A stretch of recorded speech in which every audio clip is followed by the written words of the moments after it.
Welcome to the No Stay Project here for August 14th, 2019. I wish there was a way I could clip that first part out, but hey, glad to be with you here from the Fortified Compound in Mesa, Arizona. Is episode 122 of the big broadcast. And hopefully everyone starts filing in already. So, yeah, maybe I can clip off that first part, but I'm glad to be with you here. A lot of stuff to get to. I got to thank, of course, yes, mahalo, aloha, mahalo to Steve in, presumably in Hawaii. I assume that, but it's part of one of the things I want to talk about today is making assumptions. But I will get to that in just a moment. But appreciate everyone watching and listening to the last broadcast, which about Jeffrey Epstein dying. That was the bulk of the broadcast. Wow, I mean, for my little show, that was a lot more people watching. So I appreciate that. Do appreciate the continued support of the show.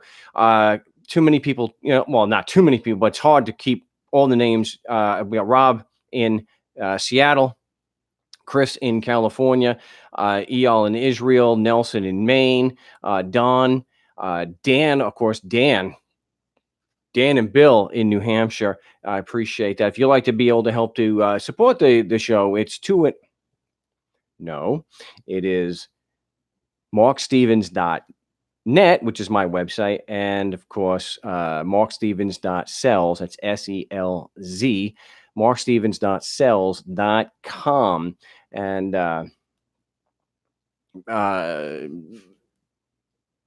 the book, Government Indicted, again, I still do on the website. If you're being attacked by a bureaucrat, because what we talk about here is, of course, anarchy, black flag anarchy, and black flag.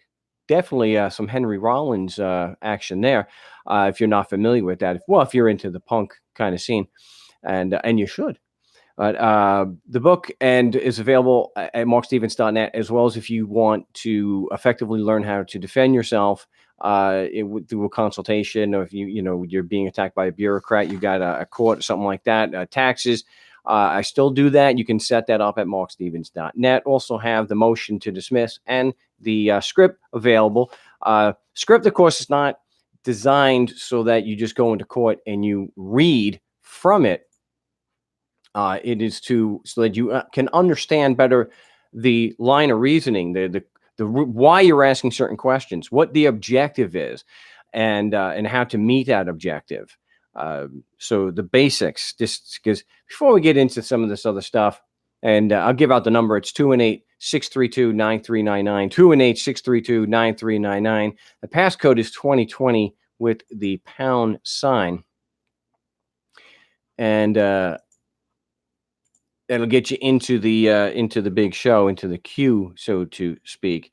But the basics, and maybe I will make this available as a call of shame, because I did speak with a woman with the Ms. Ramirez with the with the Internal Revenue Service, and sticking to the basics. They just want to bail on you. And at one point, she does the inevitable, where I recommend just asking leading questions, and your questions are, your follow-up questions are going to be based on their responses. That's the way you should be. We should be questioning somebody. And typically, when it comes down to asking them to verify that their claim is actually true, that's when things go off the rails. That's when they just want to hang up the phone on you, and they're done. And so one of the things that I recommend that we do here, and this is, I follow the same thing. We have a form letter that there's a legal claim on it, and it states that that you have to file a tax return. That is a legal claim, and it is a testament to how ignorant these people at the IRS are kept. And it has to be by design to deliberately, to compartmentalize, and nobody knows what this department's doing, and that department's over here, and that department's there. I don't even know if that department is even open at this time of the year. So you got to find out if that department has the authority to abate a wrong assessment or an invalid assessment, or let's say in this case, it was a 2655 letter saying that you need to file a return. If that was issued in error, does the department does your department have the authority to abate that? And you know, instead of just answering the question, she started talking about, well, in this case, look, do you have in general, just so that we can understand your procedure here, in general, does this office or department have the authority to abate an erroneous 2655? She said that they did. Well, now we want to get a little more specific. Well, would a lack of evidence to support the foundational legal claim made be grounds to abate? And they eventually agreed. What they had an issue with was they didn't believe at first that there were any legal claims made on the document. So I had to discuss that. So, do you see on the form where it says you must file a 2017 tax return? Yes. Isn't that a legal claim? It's not a statement of fact, isn't it, based on your laws? Well, yeah. So it's a legal claim. Can you imagine that?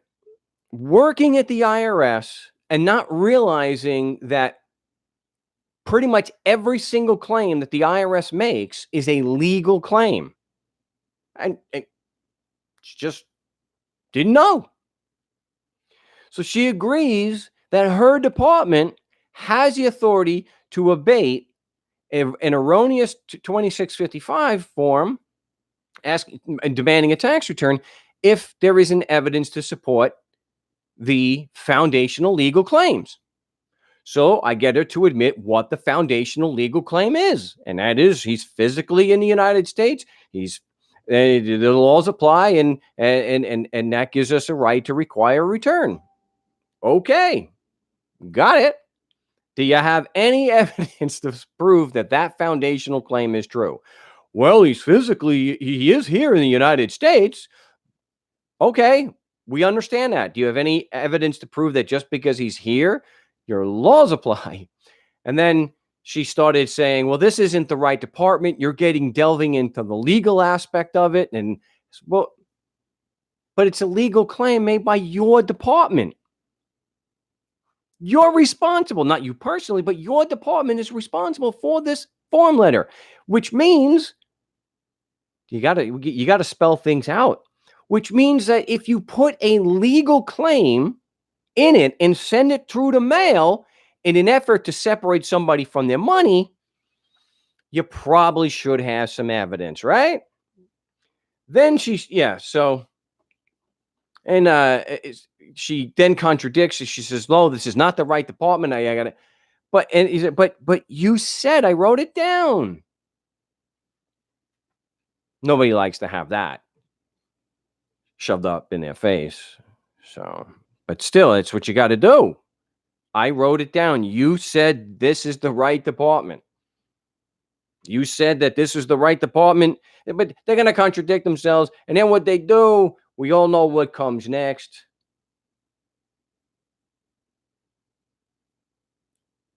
I'm not going to argue anymore with you, sir. What is that? There's that word again. I don't think it means what you think it does. So I had to say to her, look, before you hang up or transfer us, you do realize I was just asking you questions, and my follow-up questions were entirely based on your answers. Why do you think that I'm arguing with you? But that is your cue. You have backed somebody into a corner, and if you were having a rational discourse and discussion, or they were answering your questions, that is the cue. They say they're done. We have gotten to the limits of their patience. They're going to hang up. You're not going to get any more information. So that was the fun thing today. But the thing is, You have to realize that coming at it from a position of a skeptic is going to be far more effective if you're defending yourself than accepting what they're saying is true.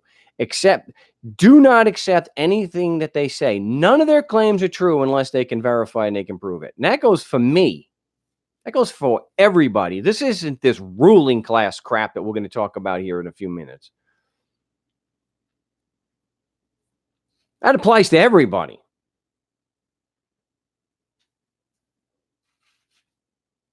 It's not true until it's verified. So, unfortunately, we were not able to resolve the issue today, but we do have the statements of Ms. Ramirez that we can use in defense later. One of the things they like to say is, well, you'll have to put the facts, you'll have to put your facts on, on your position in writing. Well, and you let them know that's what I'm doing right now. I'm going to use your statements to support my argument.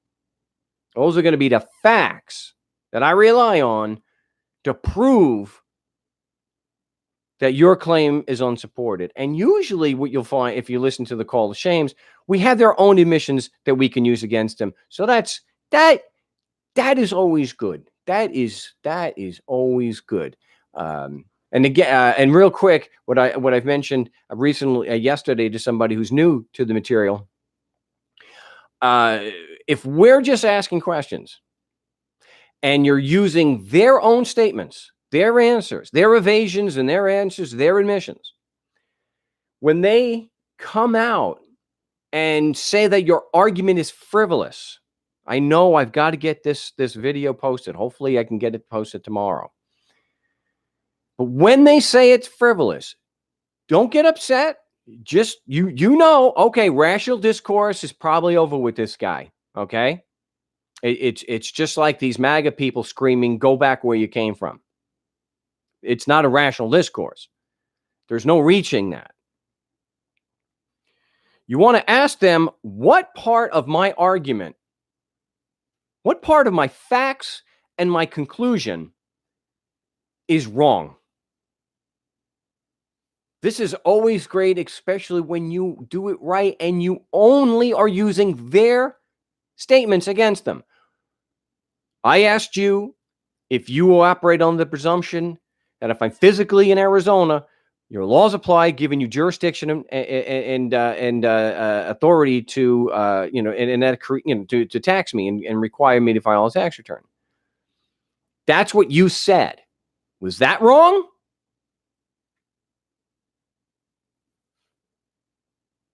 I then asked you a follow-up question. What evidence, what facts prove that claim is true? That just because I'm physically in Arizona, some written instrument from 1910 applies to me and creates obligations. Where's your facts? What facts?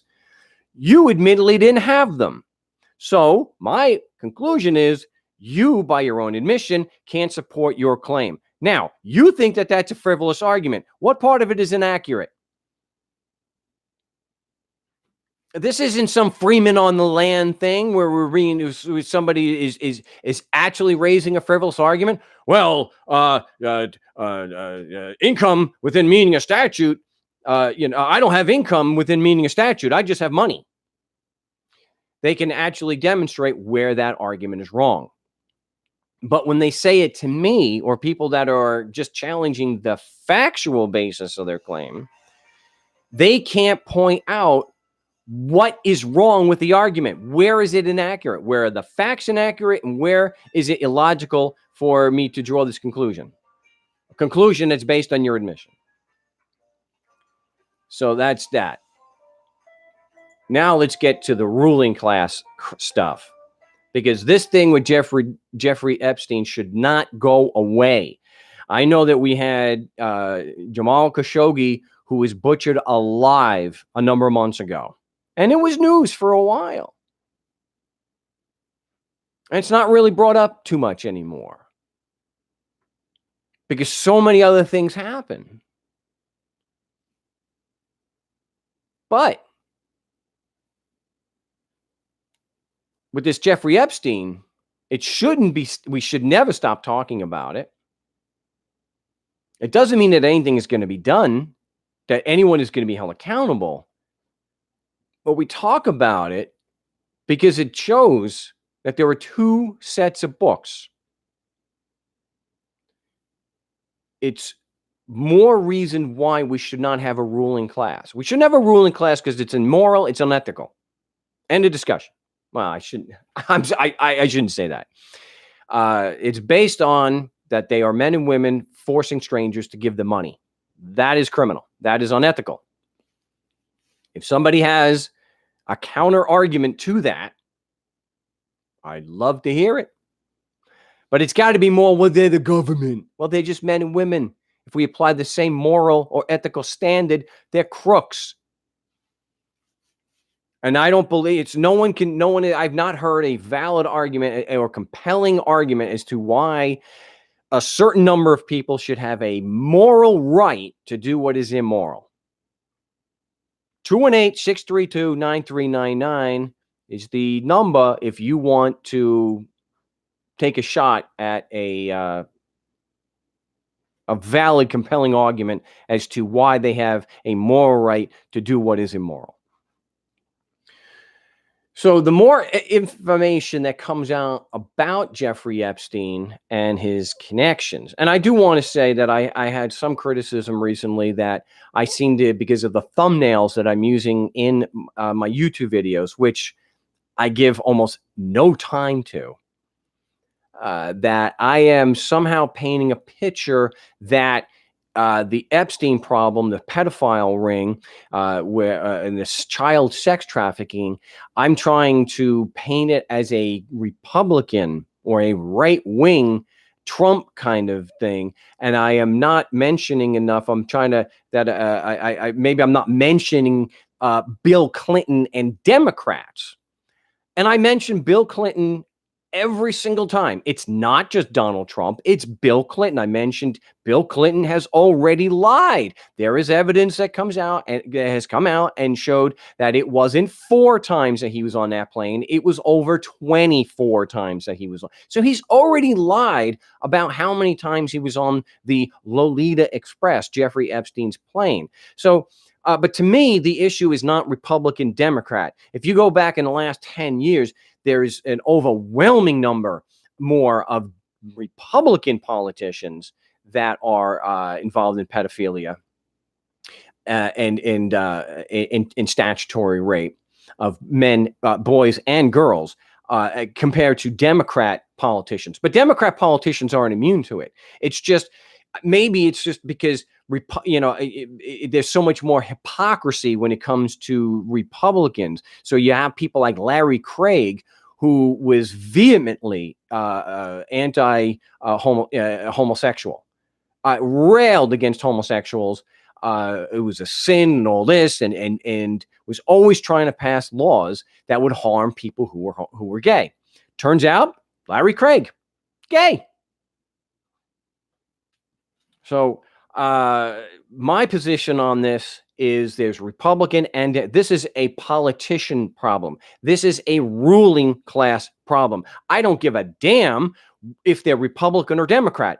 The ruling class is the problem, not whether they're Republican or Democrat. And no, I'm sorry. I'm not gonna. I don't want this to get derailed. I absolutely reject this argument that leftist or liberal ideology is far and away more dangerous than right-wing ideology. I just is it a right-wing ideology to drop bombs in Yemen on school buses? It's a ruling class problem, not a Republican Democrat problem. And so, yes, Bill Clinton publicly lied, as he always does. That's what politicians do, of all stripes. Now, I want you to listen to me. I did not have sexual relations with that woman, Miss Lewinsky. He is a known liar. And his latest is publicly lying about being on Jeffrey Epstein's plane, the Lolita Express. Just like Alan Dershowitz has been caught lying. I had no contact whatsoever. Well, I had a massage. Oh, Okay. They lie, they lie again. So some of the news that has come out that the detention offices at the MCC, the jail in Manhattan, fell asleep for a while. Somehow Jeffrey Epstein knew this and took the chance to kill himself. Sure. It is interesting that it's Epstein Barr, that the Attorney General is Barr. And that this is, look, I understand that there are coincidences. I'm not an idiot, contrary to what to do 2 or 3 people on my YouTube channel will say. I know that there are coincidences. I know it's entirely possible that Jeffrey Epstein, the single most highest profile prosecution of the century, I mean, from of the last 19 years, this has got to be the highest profile prosecution. It's entirely possible that those guards fell asleep and he offed himself. He's figuring he's 66 years old. I'm going to get I'm going to get killed in prison anyway. But before that, they're going to rape me.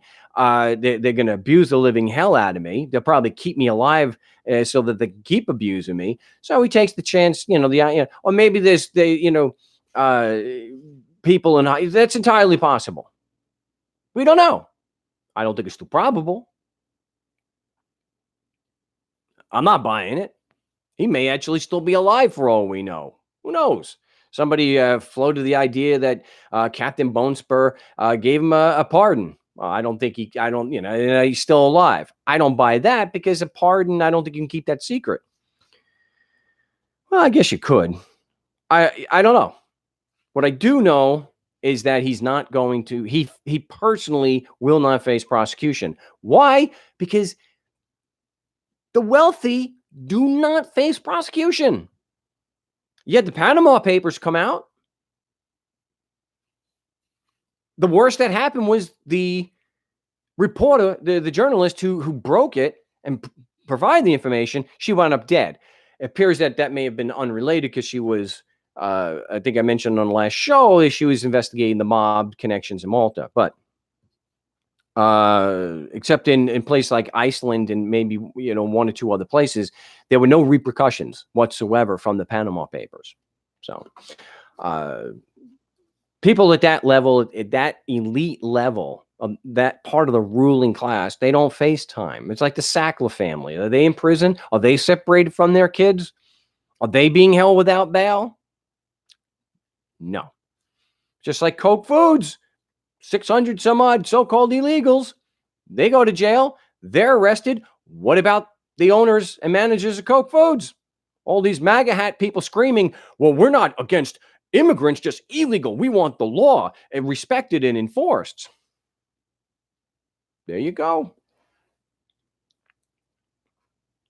Not that I agree with the so-called laws about harboring illegals. I don't think people can be illegal. All right, so let's get to this. There is a very interesting connection here that came out. And we have to take this into context about coincidences and what's possible and what evidence, what context that we actually have, because every day more context, more evidence, more facts come out. The Jeffrey Epstein prosecution, the arrest and prosecution, is the highest profile federal case in probably decades. The Attorney General is, of course, William Barr. Now, he had talked about recusing himself from the Epstein case because he had belonged to the law firm that helped with the sweetheart deal with Alexandra Acosta. But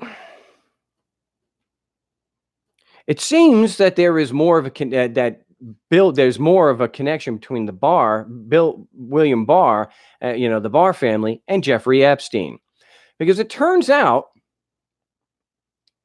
that even though he was a 20-year-old college dropout, had no college degree, somebody gave him a job as teaching math and physics at the Dalton School in New York, where he developed a reputation for partying with students and focusing a lot of his attention on the female pupils. Now, who is this individual who gave this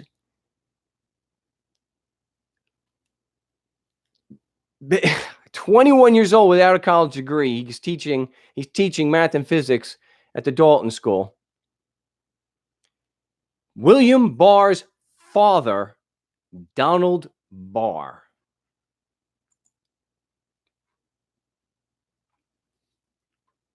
I just, can you make this? Can this stuff be made up? I guess, yeah, but that apparently it's true. Somebody without a college degree is teaching at a very prestigious school in Manhattan. Why would he do that? Why? We don't know. We don't know. What's interesting, though, is, and again, I have to say that this can't be. I don't think this could be verified, but it has been reported that Alexander Acosta, the one who was the U.S. attorney down there in Florida, who gave the sweetheart deal to Epstein, and his any co-conspirators immunity. How come he didn't get immunity, but the co-conspirators did? Maybe because they were bigger fish. Someone like Bill Clinton, Donald Trump, Prince Edward, or Andrew rather, Prince Edward. So it's been reported that this Alexander Acosta, when asked about, and this was supposed to have been on the transition team when Trump was first taken office, was that the reason why he went easy on Epstein was because he was told, and he doesn't identify, and whoever's making this report doesn't identify who told Acosta this, but that he's intelligence to go easy on him. Now, the fact that they did go so easy really lends a lot of credibility to this unsubstantiated claim. Why else would you give blanket immunity to unnamed, as of yet, co-conspirators in a child prostitution ring? Child trafficking. Why would you give immunity? So lend some credibility to that. But we do not and cannot know at this particular time. If he really does have intelligence connections, that's not going to be reported. We're not going to find out. But I recommend that, I'll get to the phones here a second. I recommend that everyone go to, I'll have to link this. I'll obviously link this in the show notes, but I'll put it in the link in the chat. Mint Press, that this is some interesting stuff here that they're putting out, and it seems to be pretty well researched. Whitney Webb, writing for mintpressnews.com, and it is the hidden in plain sight, the shocking origins of the Jeffrey Epstein case. Epstein is only the latest incarnation of a much older, more extensive and sophisticated operation that offers a frightening window into how deeply tied the U.S. government is to the modern day equivalents of organized crime. And what they go through here in the article, something that I learned years ago, that they denied that the Lucky Luciano and the New York mafia had helped the United States military, especially in Sicily, during World War II. It came out years later, it was unclassified, that, yeah, that in fact was not just a conspiracy theory, that was conspiracy fact. That was true. We know that the mob, this is getting a little off. I don't have the time to get into this, but the whole thing like with Marilyn Monroe and how tapes came out and how they, she was bugged by 3 different agencies of the federal government. Scary stuff. But I'll have to talk about that more on another show. I'm going to have to get my headset on, and we'll get to the we'll get to the phones. Again, if you want to join me on the big show, it's 218-632-9399, 218-632-9399. But we got area code 404. Wow, 404. You're live on the No State Project. What's your name? Where are you calling from? This is Dominique calling from Atlanta, Georgia. Hello? Hello? Hello? Hello? Yeah, you're live on the I'm getting... All right, let me take this off. Yeah, I'm here. Hello? Hello? Yeah, I'm here. This is Dominique in Atlanta, Georgia. I guess with this one, I may have to come back because he's not hearing me. Mute that back up. All right. We're going to have tech issues today. We have area code 860. You're live on the No State Project. What's your name? Where are you calling from? Hey, Mark. My name is Pat. I'm calling from Connecticut. Yeah, this is partially my issue.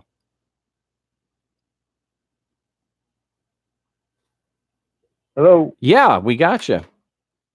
All right. Yeah, I'm calling from Connecticut. My name is Pat. We had a discussion Tuesday night. Hey, Pat. You invited me to call in. Yeah, welcome to the show. Good to talk with you again. Yeah, sure. So, because nobody knows necessarily what we were talking about, just tell us, Right. what's going on. Well, I have a court date Monday for a traffic violation. You work with me on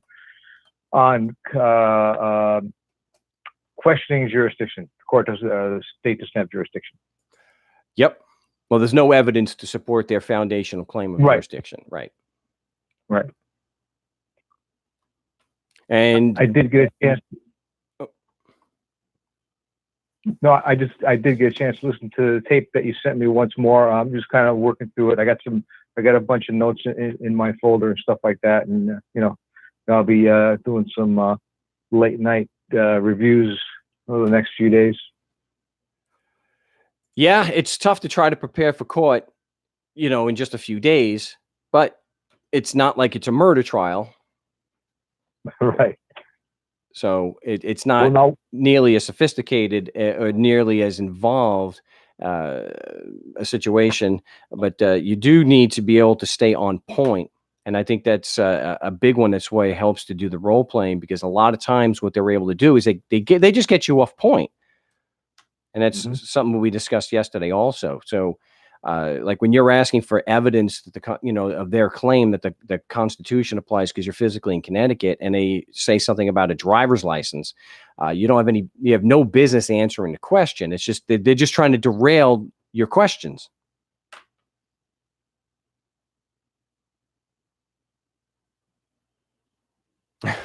Oh, man, yeah, get your crap together, Mark. How many episodes are we into this and still the same issues? Yeah, I for some reason I'm having a problem with the audio from my caller line, and I have not been able to determine exactly where the issue is.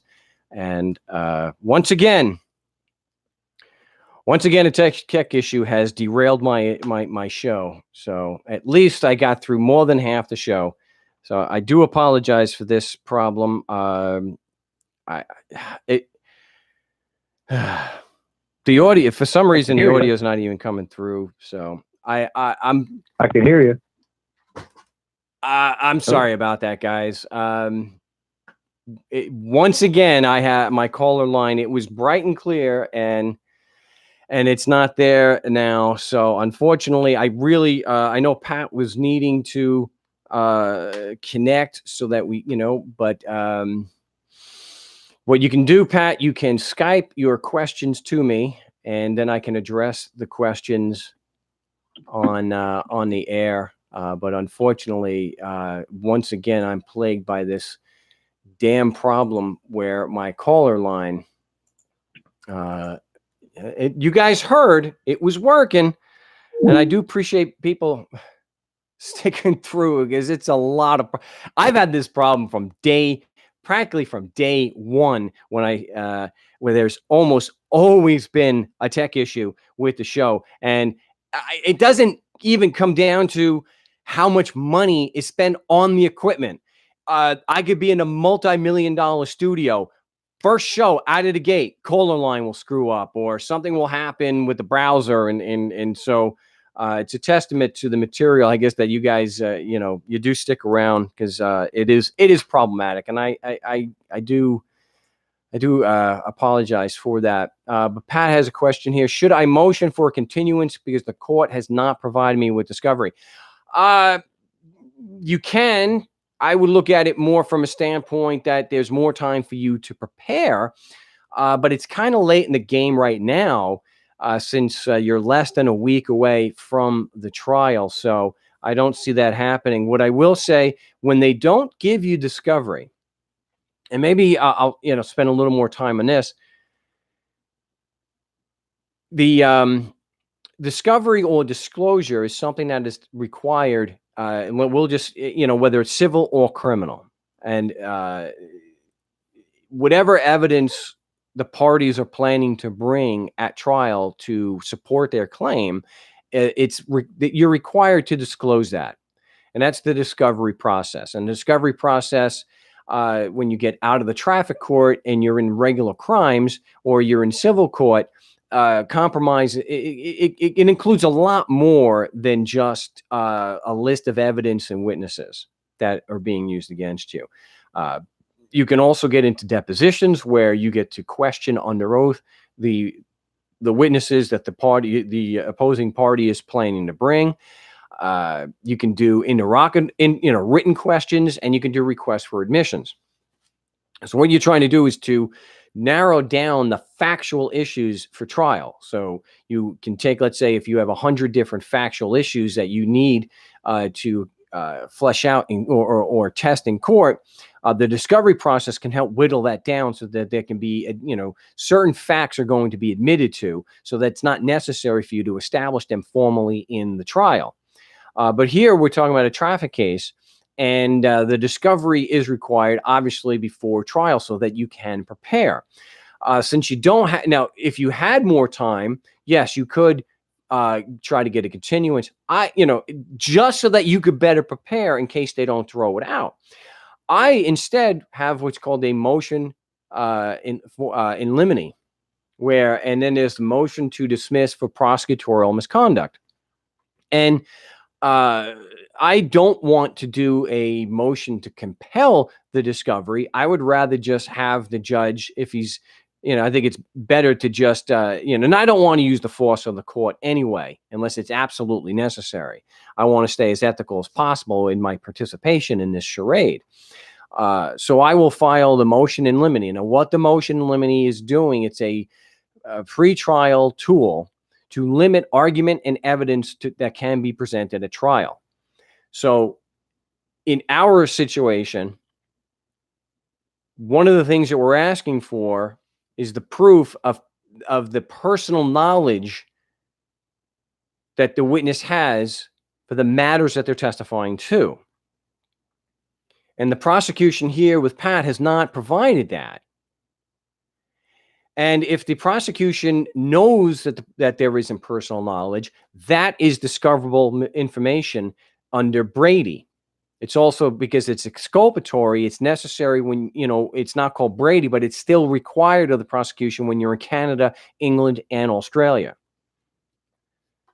Any information that could be used to impeach the prosecution's witnesses, that they're not qualified or competent, then that's discoverable, and they have to provide that. So if they don't do that, I would rather just file the motion in limine so that they can't argue that. So if you go back into the success stories, there is an example where the motion in limine was granted, and then of course the case, the prosecution didn't they didn't continue prosecuting, because the prosecution should not be allowed to argue when they don't have witnesses with personal knowledge, or they don't have any actual facts to support the claim. So if they are claiming that the laws apply because you're physically in Connecticut and they don't have a witness and they don't have evidence, they shouldn't be allowed to argue that the laws apply. Obviously, if you can't argue that, it doesn't make you have to withdraw, because you can't prosecute anymore. There's no chance that you can prove beyond a reasonable doubt that the code was violated, because you can't prove it applies. The motion to dismiss for prosecutorial misconduct, and if you don't have that yet, Pat, you or anyone else can email me for that. Yeah, someone's saying I can use Discord for callers. Maybe I will do that. I'll do that for the Saturday. Yeah, the Saturday show, because I'm on a regular schedule, and we'll be going Wednesday and Saturday every week now. Yes, the motion to dismiss for prosecutorial misconduct, like I've already mentioned, it's an ethical violation. But just like with Jeffrey Epstein, I mean, come on, you and we're going to hold them accountable, but still make the argument, make them defend against it. It is supposed to be an error. They're not allowed to argue without facts and law. And if they in their paperwork do not have evidence to support the claim, and they don't provide that in discovery, it's the thing, it's discovery. Then they are arguing without evidence, and they are knowingly relying on a witness that does not have personal knowledge. And for those who are new, it is Rule 602 of the Evidence Code. It's the Federal Evidence Code of the United States. Most states have adapted that. So it's still 602. But the rule still applies, whatever the number is, that they have to have personal knowledge. It's just like, California, it's 702. But it's the same thing. They have to have their personal knowledge. So arguing without a competent witness, knowing that they're not competent, that's prosecutorial misconduct. And that's what, and I raised that argument in the motion. Someone says, if the prosecution violates motions, not really worded too well. If the prosecution violates motions in limine, it is likely, if the judge grants the motion in limine and they're not allowed to argue X, Y, Z, and they do argue X, Y, Z, then yes, I think that would be grounds for a mistrial. Now, whether a judge actually does that or not, you have to see how prejudicial. Well, the thing is, it obviously would be prejudicial, because they're arguing without evidence, and it's going to convince the jury. It could be convince the jury. Send what to? You can send my Pat. I can have a few more minutes here. So if you have any other questions, you can Skype me. I answered the other question. Should I motion for continuance? So I already addressed that. If you did not hear that, you can just go back into the archive. It'll be at least that part won't be screwed up. You've got limine, LIMINE. If you order, anybody who orders the motion template from me has that already.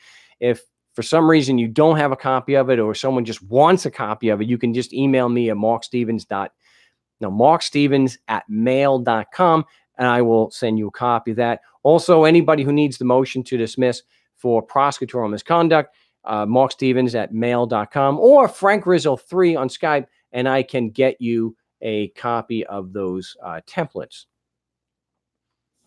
Please talk about getting your stuff back after your case is dismissed.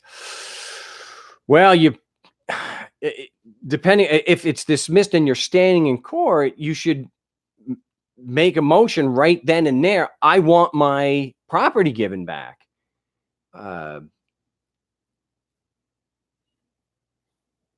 That's how I would do it. If not, you'd have to file a formal motion to get it back. Once it's dismissed and you're no longer in jeopardy, and it's not being used as evidence anymore, and can't be used as evidence anymore, they need to give it back to you. If it's money, wow, you probably have to file an action to get it back.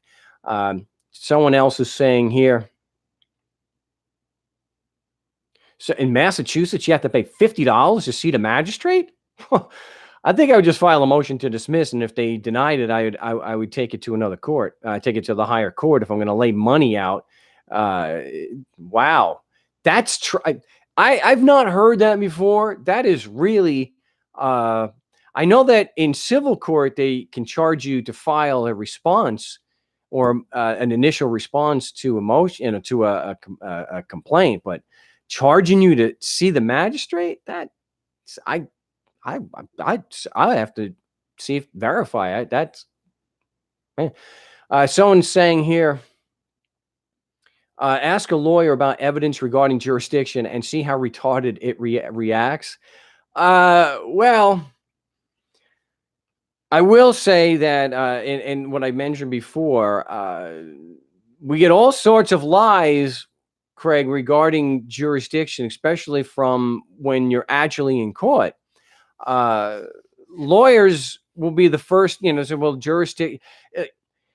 How many times have I repeated this now? Jurisdiction, the lie is, and it's a contradiction, is that jurisdiction is a pure issue of law, requires no evidence. All they have to do is show that you're physically in Connecticut or wherever. Well, that is a contradictory statement. It's not. It's not legal eloquence. It's not that I'm saying it's. It is contradictory because I'm an idiot because I didn't go to law school. It is contradictory. Your physical presence, as they even admit, is a trial issue that has to be proven beyond a reasonable doubt at trial. Pure issues of law are not what you have a trial for. It is just one of these things where you have to realize. I'm telling you, one of the best things that we can do to effectively defend ourselves is to just assume that everything is a lie and until they verify it. And when they say, or some lawyer, like Craig is saying here, when they get all stupid or start laughing at you, ask them, really? So jurisdiction is a pure issue of law. It requires no evidence. So your physical location is absolutely irrelevant to whether there's jurisdiction.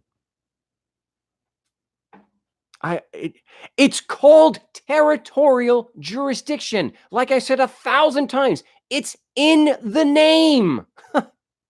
And yet, look, the reason why they get like that, Craig, and everyone already probably knows this listening to the show, the reason why they do that is because they don't have an answer, because they know they can't possibly prove with any kind of evidence that the claim is true. So what do? They contradict themselves and they try to gaslight you and make you think that you're stupid because you're not one of the elite.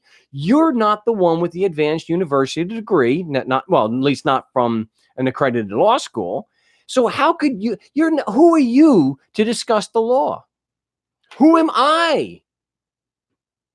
Right? Who the hell am I? I've never been to law school. Who am I? I do understand logic, though. You don't have to go to law school to see this for what it is. You go to law school so that you can make arguments covering up the lack of evidence. You go to law school so that you have permission to act as one of the king's men. You don't go to law school so that you could be brilliant on legal dissertation. You don't have to go to law school to be brilliant at legal dissertation. You go to law school so that you can make arguments to try to convince a judge that if you're throwing enough money at the system, he'll buy it. Because I got news for you, Raymond. All legal arguments fail in court at some point. Some of them will fail at the trial court, and they'll prevail at the appellate level, and then they'll prevail again at the Supreme Court. You can see, if you do enough research and look enough at these damn appellate decisions, you can see that the same argument, judges accept it as valid, then it gets appealed, then they say, no, it's not valid. It gets appealed again. No, it is valid.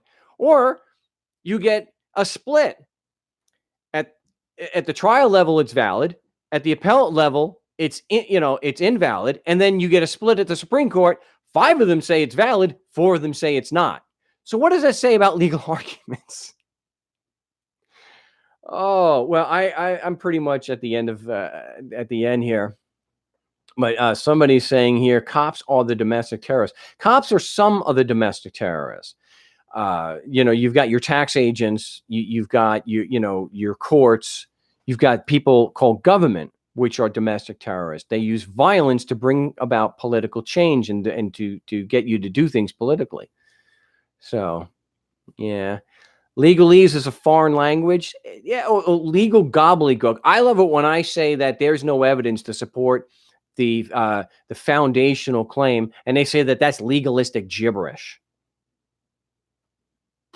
because they cannot address the lack of evidence. What are they going to do? They turn around and they say, well, we don't need evidence. If you look at my YouTube channel, there's a number of critics that post, and thank goodness they haven't been there too often recently. But if you go back, there's one in particular I did a video on where I posted a screenshot, Jehum, okay, in absolutely insisting that law is not the same. It's not just a written instrument. It's not just, okay, it's different. And it's so fundamentally different. He or she doesn't say why it's fundamentally different. They just say it's different and doesn't require evidence. That politicians can just say things are true, and they are. They can just say an obligation was created, and it magically is.